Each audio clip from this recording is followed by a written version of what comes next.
Good morning all of you. Welcome back. In my previous session, I have given you a brief introduction about energy in Unit 4. Now let us see the reading passages in this unit.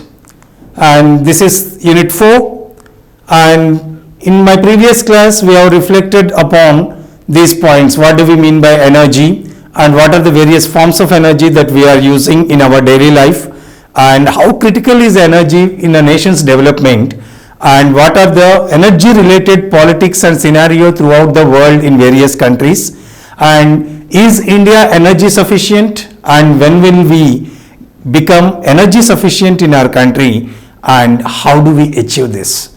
These points we discussed in the previous session. Now let us see the main reading passages of this unit.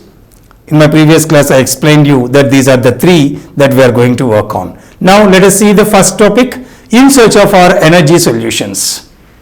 And this extract, that means some information has been taken from the book Imagining India, and this book was written by Nandan Nilekani.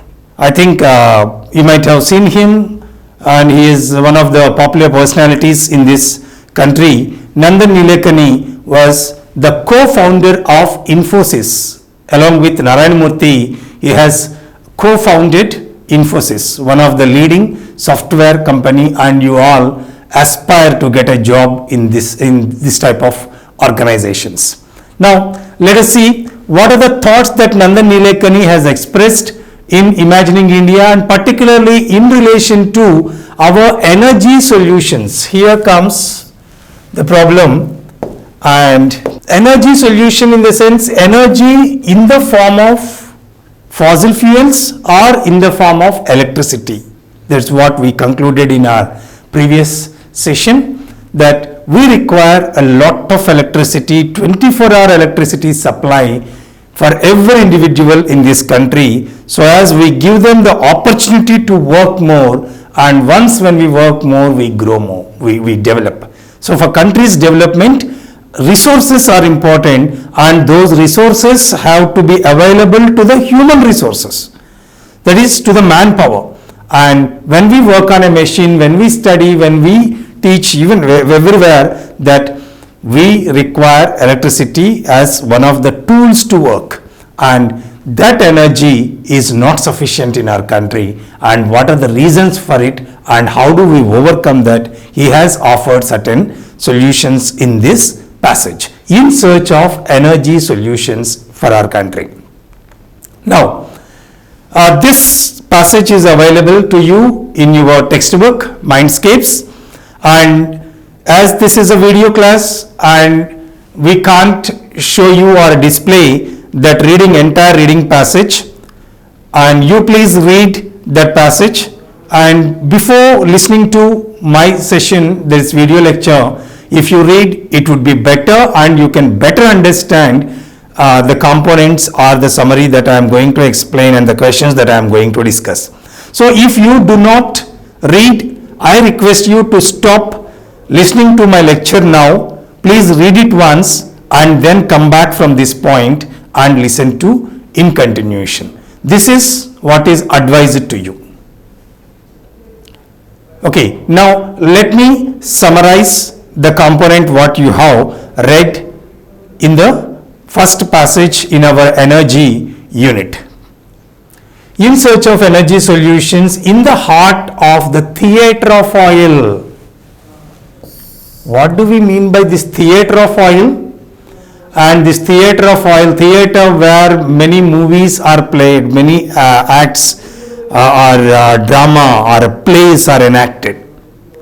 Really, in this world where there are fossil fuel resources are plenty, in that land that land is a theatre, and many movies, many plays, dramas are being enacted by the leaders of many nations.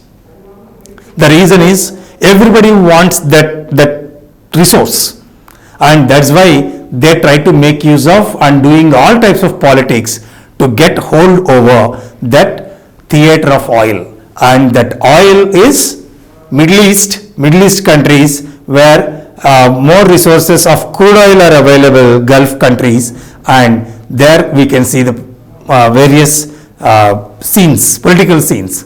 Now let us see the major points discussed by Nandan Nilekani in his book or in this passage. Let us see. Now I am giving you only the summary of that point. It is only for our understanding. It is not the replacement of your reading.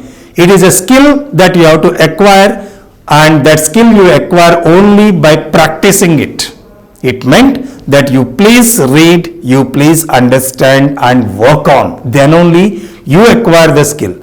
And if I explain, I acquire the summarizing skills. If you read, you acquire the reading skills. That's it. Okay. Now, the first major point discussed by Nandan Nilekani in this is power cut, energy supply and sustainability. The major problem in our country that look at the small children who are preparing for the examinations are the people. Energy is making the new type of inequality in the society. Those who get it are growing, those who do not get it. So electricity for everyone is a motto previously in our country. Even today that there are certain areas in our country which are not provided electricity supply. It meant that half of the day that there is no action, no work in those areas. That when we have electricity, we are waking up to 10 o'clock, 11 o'clock and doing our work, finishing our tasks, doing more work and earning more money, finding more livelihood. So here the small children, what performance do they make in their examinations if they can't read properly? And here that power cut is a problem for the next generation even in this country. And the quality human resources are missing. And why it is happening?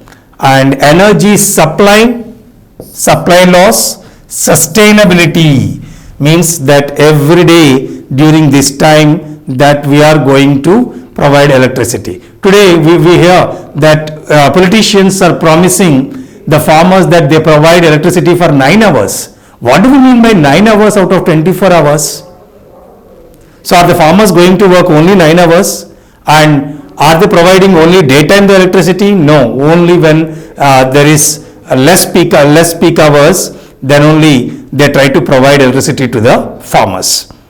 And odd hours, odd timing that they get electricity, going to the fields, trying to irrigate their land with the pump sets and the water. And we see how disastrous it has been for our farmers in our country. Only 9 hours seems to be great achievement for our leaders in our country. 9 hours of electricity for farmers seems to be something great achievement, and we are in a position to appreciate such leaders. So we must think of what is happening. Sustainability, supply of energy is still we need to go a long way.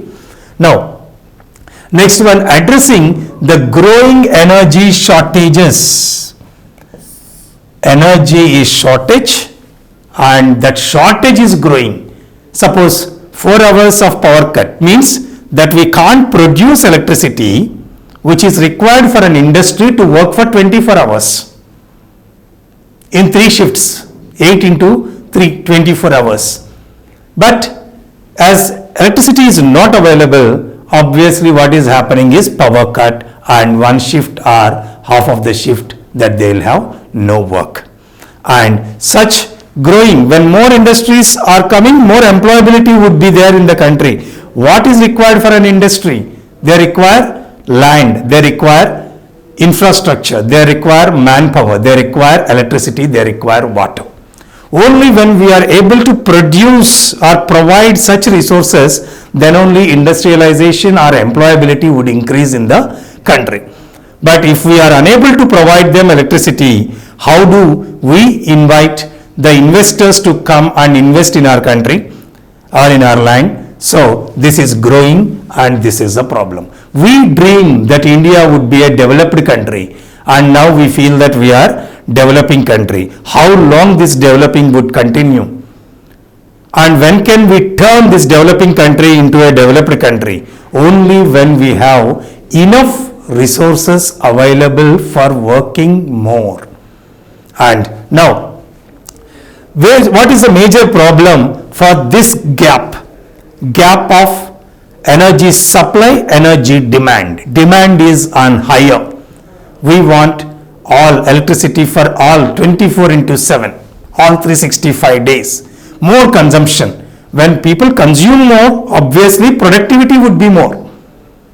Don't think in a negative way that when more consumption is there, more electricity would be wasted. Some of our politicians would suggest us, would try to set our mind in such a way that when more electricity is being used, they interpret in such a way that we waste electricity. Energy saved is energy produced. Such slogans, okay, that that may be true to some extent, but it is not a slogan for development. And I'll explain you what is the problem with this consumption and when we consume less. Now let us see. Counterintuitive policies by our politicians. Intuitiveness, interest in doing something. When some attraction is there, people start showing enthusiasm and start doing the work. So that's why we have to draw the attention of the people to be productive. But our politicians' policy seems to be counterintuitive, that damages the interest of the people, enthusiasm, that kills the enthusiasm of the people. What is that? Counterintuitive policies of our governments are subsidies. Subsidy is required. That means if a product costs 100 rupees, for the downtrodden, for the weak, for the lower class, and those who are unable to make use of it, certain help has to be provided to them. And for that reason, the policies of subsidies have come into our country in the initial days. And it is a support given to the lower cadre, that is the people who are unable to achieve anything. And those subsidies have become what we can say donkey and carrot policy like. And politicians are offering those subsidies as an attraction to draw the votes of the electoral, the people. And that's why subsidies have no end in this country. And this subsidy has been showing impact on our energy resources even. And he has pointed out particularly the free power to the farmers as a mistake done by our politicians in this country. Now, conventional versus alternative energy sources.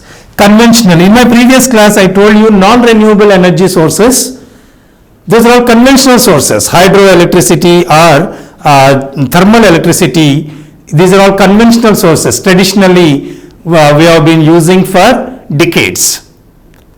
They are fossil fuels, they are causing environmental damage, they are non-renewable, they are expensive, they dry up. But still, we have depended on that. Why are we still using them? The established ones are continued, but new ones are not established. New ones require research and development. New ones require investment. More money to be invested to find out new technologies. But our government, our economy is not in a position to invest on alternative sources of energy. And that alternative sources is solar energy, wind energy, tidal energy.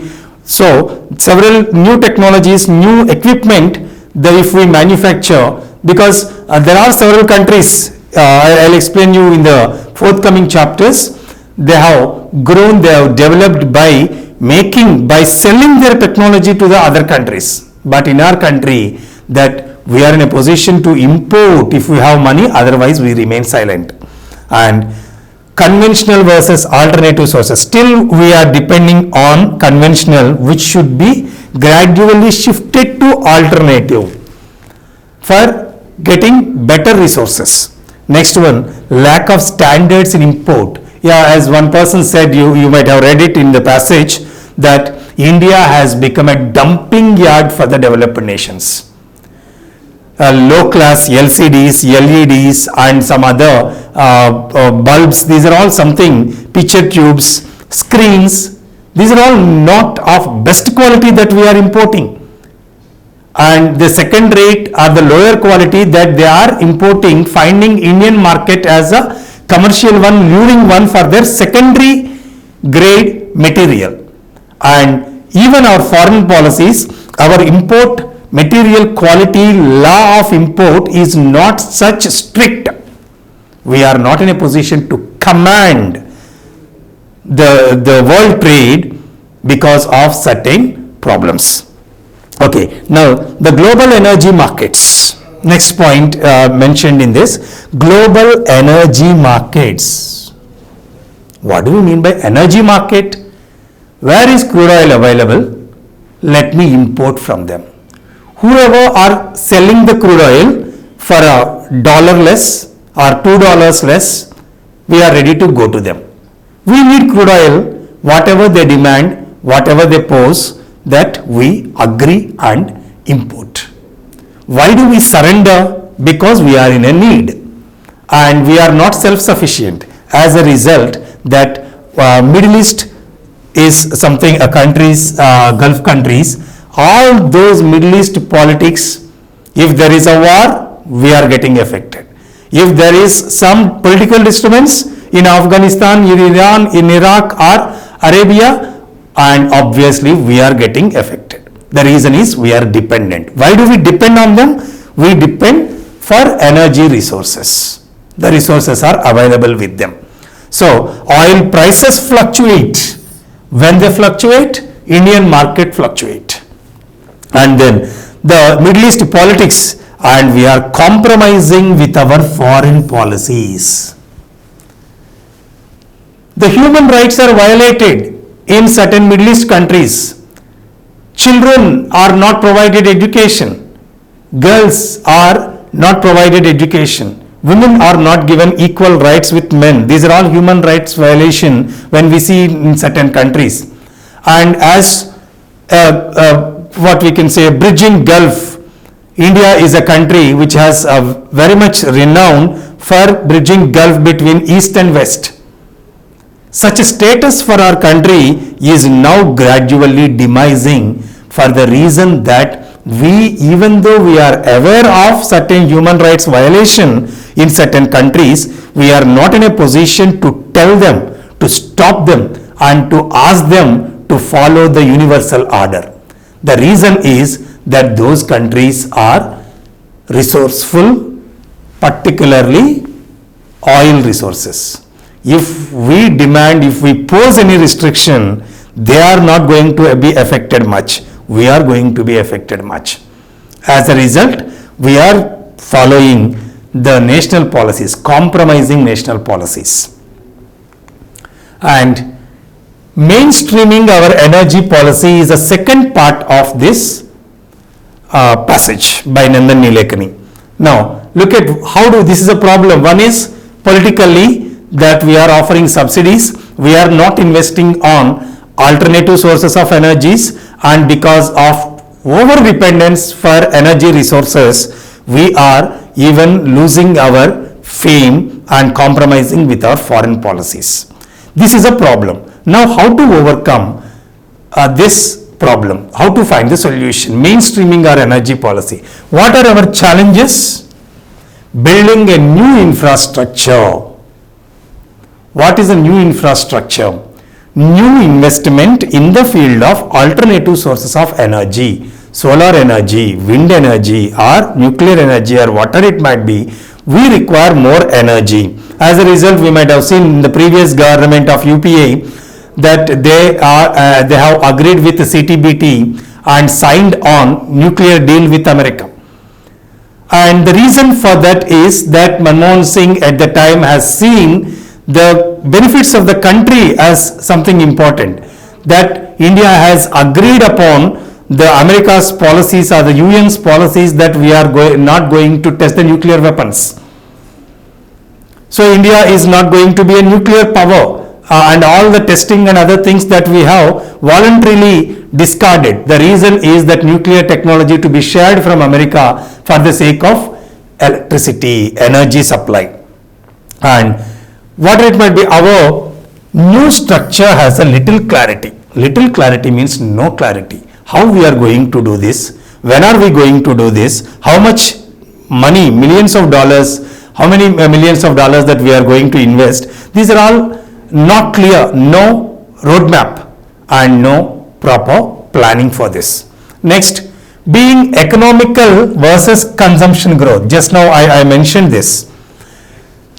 People say, let us consume less electricity, less power. That is one slogan, one side. But on the other side, consumption growth. When we are using more units of electricity means more devices are there in our house. Means that we have need of more devices. When we are using more devices means we are working with them and we are going to save our time, we are going to be more comfortable, we are going to be more productive. So, we must think from this point of view even. Growth, consumption growth is an indicator of development. But as our leaders' policies are not in a position to produce more, they are promoting being economical. Use less power. And today there is a policy in the state that if you consume more than 300 units of electricity, that you are not eligible for certain policies, certain schemes. What do we mean by that? When you are using more than 300 units means that you are considered to be richer. You are considered to be more productive. You have more money. That's why government policies are not going to be applied to you. So even government indirectly accepting that more consumption means development. And that's why for the fear of losing certain schemes, policies, subsidies, people are trying to economize electricity. So are we really developing, growing, or are we indirectly being suppressed? We can understand by ourselves. So author's stance, that is reading for understanding author's opinion, can also be a skill that you need to acquire here. So being economical, consumption growth. So both are to be balanced. How do we balance this? Balancing environmental commitments. As I mentioned, fossil fuels causing more pollution, global warming. That's why the energy to be produced more, but that should not harm environment. Electricity should not be very less because we are not productive if we use less energy or less electricity. So this balance is something we need to achieve. So here the mainstreaming, how do we design our policies? Let us think of what are the parameters, various factors that we need to must think of. Government monopolies, resistance to reforms. Here is another problem. Previously in 1980s, 1990s, it is compared to telecom industry previously. And electricity, today electricity or electrical departments or electrical field is something like telecom industry in the 1980s. In those days, there were only 2 telephones for every 100 people. Today, the tele-density in our country is more than 90. For 90 telephones are available, or SIM cards or mobile phones are available for every 100 people. What does it mean? That today everyone has a cell phone and we are using it. More connections to SIM cards, active SIM cards that we are using today.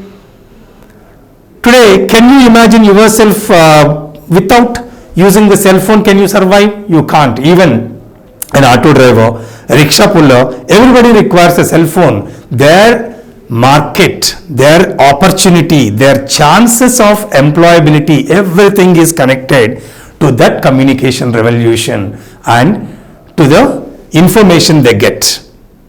So if you forget your cell phone at home, it meant that day you have no connection to the world. And many pieces of information on which you take the decision will be impending.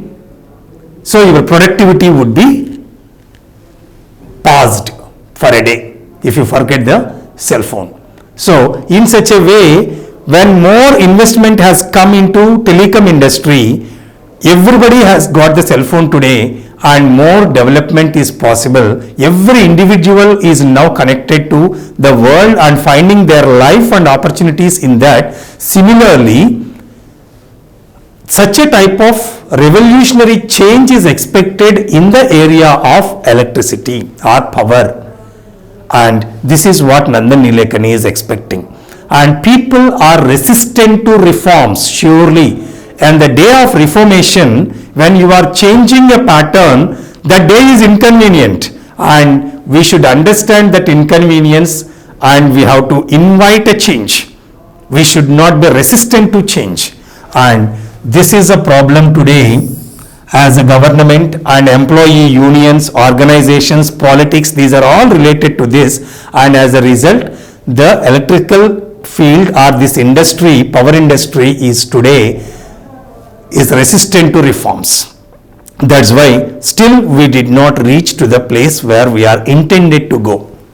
Next, the subsidies for political power. The people are offering free power to the farmers. One government offers, they get the votes, they form the government. Next government continues the same because they draw the votes. Why are we voting for free power?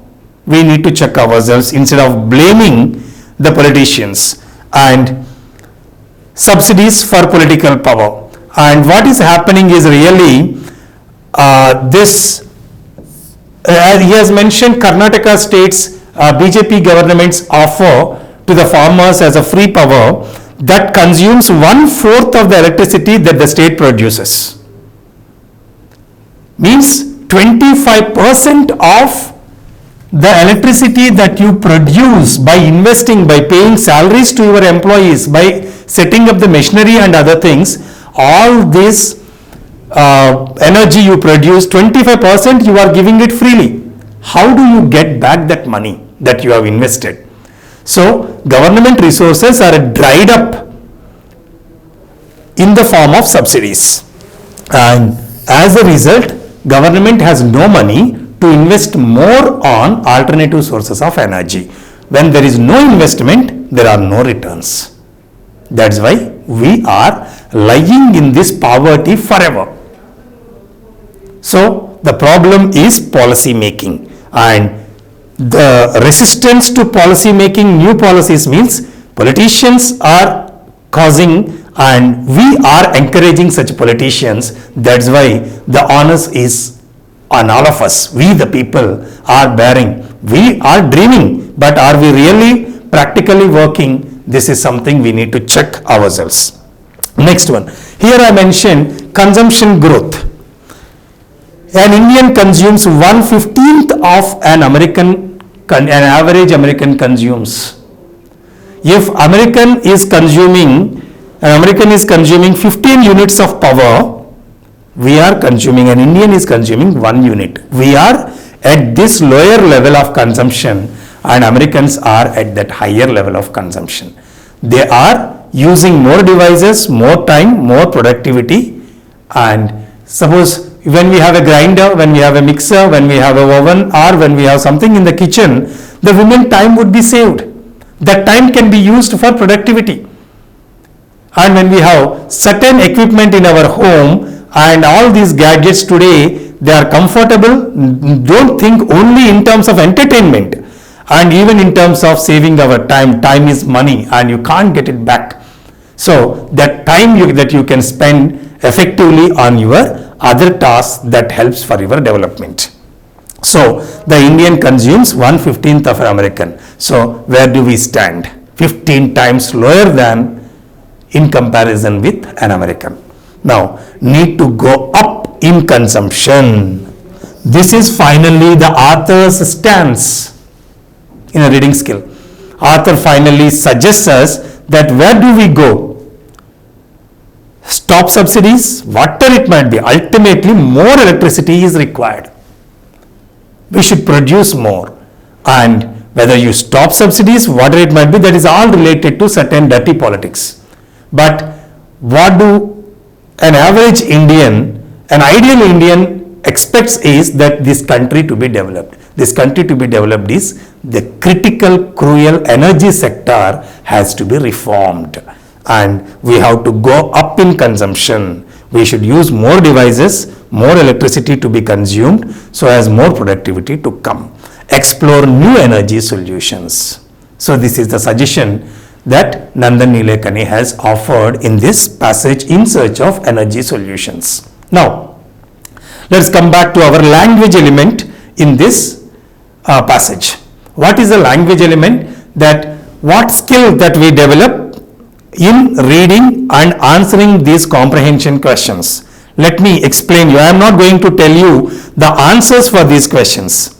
You frame your answers. But what ability do you acquire by answering this question? Let me explain. What is the first question for the comprehension? What are the primary reasons for energy crisis in our country? Primary reasons he has mentioned: power cut. Why the power cut? Low electricity, subsidies and other things. And it meant this information is available in the passage. Facts are seen in the passage. That's why it focuses on improving your skill, reading for factual information. And author's opinion has also said. So subsidy is a problem. He has reasonably presented and evidence. He has provided an evidence to convince you. So author's opinion has been presented here. Next one. How do you think the scramble for energy, the need of energy, longing for this, and that's why wherever there are crude oil, energy resources, what is happening? India is running after like all other countries. And as a result, what is happening? To hurt the image of India being a bridge nation, India has an image as a bridge nation. And how do you think? That is, your opinion is expressed. It is for extrapolation. Reading for extrapolation, I told you, it is an educated guess, anticipation. So, you read some information, understand it, as a result, you form an opinion or a future guess what is going to happen. And this is such a type of question. Is India losing its image or not? What is your conclusion? That is your guess. Author's opinion is also mentioned when you answer this type of question. Third question. Why do you think reform in energy sector is held back unlike the reforms in telecom sector? So here the comparison is telecom sector, energy sector. So what type of comparison has been shown by the author? So here it is factual information, extrapolation, author's opinion, all are included if you answer this type of question in your own words. Next, why does the writer state energy subsidies are a big obstacle to efficiency gains as well as to changing energy behavior and popularize clean energy solutions? So, energy subsidies, he made a comment. It is given to you in inverted commas, direct statement. Do you agree with this? So, it deals with author's opinion, and you also make an educated guess, extrapolation, and you need to express your opinion when you answer this. And these are all the questions that you need to answer elaborately. And it is a creativity, your understanding, your evaluation, your creativity, everything that comes here. Next. For India to become a developed economy, energy supply and sustainability are critical. Do you agree? Once again, you have to deal with this with your understanding of author's opinion and add your opinion to this too. Next, the writer points out that our ability to achieve social goals and to effectively create jobs and provide food. Now look at why the energy is required for us. Effectively create jobs, provide food, provide health services, provide housing, provide education, provide transportation, provide communication services and security. Depends on the availability of energy. total country's development is based on the availability of energy, thereby suggesting that energy is fundamental to a nation's growth. Look at how beautifully that its significance has been presented. Do you agree or disagree with this point of view? And you please give the reason. This is an essay type question. You need not confine to what points mentioned in the definition of a question here and the quote. You can use your own knowledge, your own understanding, opinion, your viewpoint and try to support those points in your essay. Write an elaborate essay on this type of questions. Okay, in our writing skills in technical English communication, report writing, essay writing, letter writing, these are also included. And this type of quotes will give you certain ideas to expand.